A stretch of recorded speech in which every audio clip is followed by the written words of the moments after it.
لأنه محاضرة بس وتلقينا كيران ومر يا ليدي لأن يرضي بقرصة ويدي قرصة كله هذا قرصة ليه مركا هذي ليدي لا قرصة runtii dhallinyaranimadu waa wakhtiga ugu fiican ee nolosha ka mid ah waa wakhtiga uu qofka bini aadamkii dhiso adduunkiisa iyo aakhiradiisaba waa wakhtiga keliya aan cidilo lahayn qofku markuu weynaado xidhiidhkiisa tiro bata mujtamaca xidhiidhku la leeyahay ku tiro bata marka waqtigiisa inta badan isagu ma laha dad kala leh laakiin qofka dhalinyarada ah waa qof isagu hanta waqtigiisa dhamaanteed waana waqtiga ugu fiican ee uu qofka bini aadamkiisa dhisi kara adduunyo aakhiradiisaba ولذلك النبي عليه الصلاة والسلام قال آخرة أنك dhalinyarada ka warramayay wuxuu ku tilmaamay dadkii عرش الرحمن كهرسنا يا مالنتا قيامة إدتك كديدن يهي أو كنتم كونوا السندود لتاجين يهي أو خلقك الله حسابنا يو وقف ولي بوحو جيستي مالنتو قان قاري إلا يا مالنتو كردمنا يو وحو السميي وحو دجيستي يدك يا قلبي يا مال ولي بوحي سميسي الله حسابنا يو وحساب أدق وقفك بنادم كاهيسنا maalinta kadeedkaasi jiro nabigu calayhi salaatu wasalaam wuxuu tilmaamay 7 qof oo kadeedka iyagu aan ku jirin ilaahay carshigiisa harsanaya oo xagga alle subxaanahu wa tacaala laga maamusay 7da waxaa ka mid ah shaabun nasha'a fi cibaadati illaah nin dhalinyaro ah oo ku barbaaro ku kobcay ilaahay subxaanahu wa tacaala cibaadadiisa da'daasi waxay tahay da'da mabaadi'da la xambaaro haddaad aragto dunida isbedelada ka dhacee taariikheed haddaad baadho dhammaantood da'daasaa samaysay xataa kuwan galbeedka thawraadkii ka dhacay thawraddii faransiiska tii ka dambaysay tii shuuciyadda ardada jaamacaadkay ahaayeen dadka ugu badan ee isbedelada dunida sameeya waayo waa dadka ugu badanee bay yidhaahdaan riskiga waajihi kara qofku markuu yara gaboobo uu xisaabtamaa uno talow caruurtii iyo reerkii iyo kaariyeerkii waxbuu ilaaliyaa kaloo masaalix kaluu daydayaa laakiin waxay yidhahdaan qofka markuu dhalinyarada yahay waa riski taker walidaalika waa da'da mabaadi'da qaada markaynu leenahay waa da'dii nebi maxamed u hihilisay calayhi salaatu wasalaam saxaabadii koowaad 10 المبشرين intaba nebiga ka weynaa nebi maxamedna 40 jir baa lagu soo diray 10 المبشرين wax 40 gaari kuma jirin Abu Bakar baa ugu weynaa 37 jir buu ahaa Mala Uthman baa ku xiga 34 buu ahaa Umar 37 jir buu ahaa Sa'd ibn Abi Waqqas 17 jir buu ahaa Zubayr ibn Awaan 12 jirkaas uu ahaa Ali isagu 10 kaabu ka yaraa baa la yiraahdaa Talha ibn Ubaydillah sidoo kale ahaa Abu Ubayda ibn al-Jarrah 24 jir buu marka la isku soo wada duuduubo ragii diinta tan u halgamay ee xambaaray siday shabaab bay ahaayeen dhalinyar bay ahaayeen odayadii quraysheed waxay ahayd kuwii diinta ka hor yimid sanadiidu quraysh wixii marka dambe ka islaamay mooyaan Abu Sufyaan iyo baa ka islaamo markuu 12 sanadood dambe waxa la diriirayay buu islaama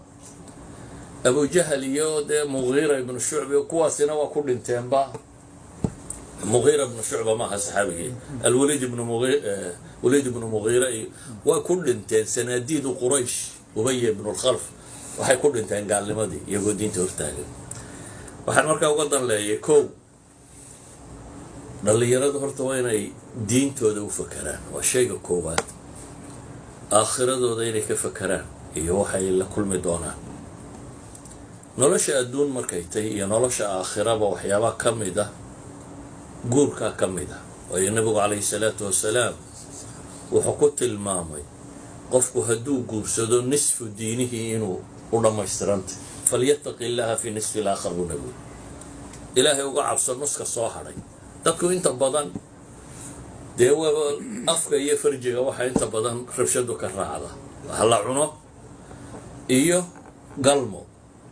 haddii uu qofku guursado nebigu wuxuu ku tilmaamay nisfu diinihi inuu kamishay diintiisa nuskeeda inuu ilaashaday waladiina hum lifuruujihim xaafiduun qur-aanka in badan baa ku aragteen marka laga warramayo jannada ulaa'ika fii jannaatin mukramuun kuwa lagu tilmaamayo ama alwaarisuun jannatulfirdowsa kuwa dhaxlaya sifaadkooda waxaa ka mida maxay kuwa farjigooda xifdiyey baa layidhi farjiga sida ugu fiican ee loo xifdiyaana waa kuu nebigu laha calayhi salaatu wasalaam yaa macshara ashabaab man istataaca minkum an yatasawaj falyatasawajuuna war dhallinyarooy buu nebigu yidhi guurka dadkao dhan baa u baahan laakiin iyaga si gaaraa loo tilmaamay odayadaa u baahan da-da dhaxaa u baahan guur waa loo wada baahan yahay iyadoo loo wada baahan yahay dadka uu nebigu dhiiri geliyey waa dad gaar ah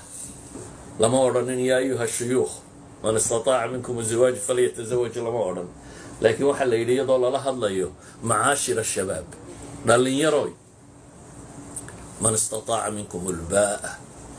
ciddii awoodda inay guursato baa-adu waa waxyaabihii yaryaraay ku baxayay guurka cidda awoodda falyataزawaj buu nebigu yidhi calayhi salaatu wasalaam ha guursado waayo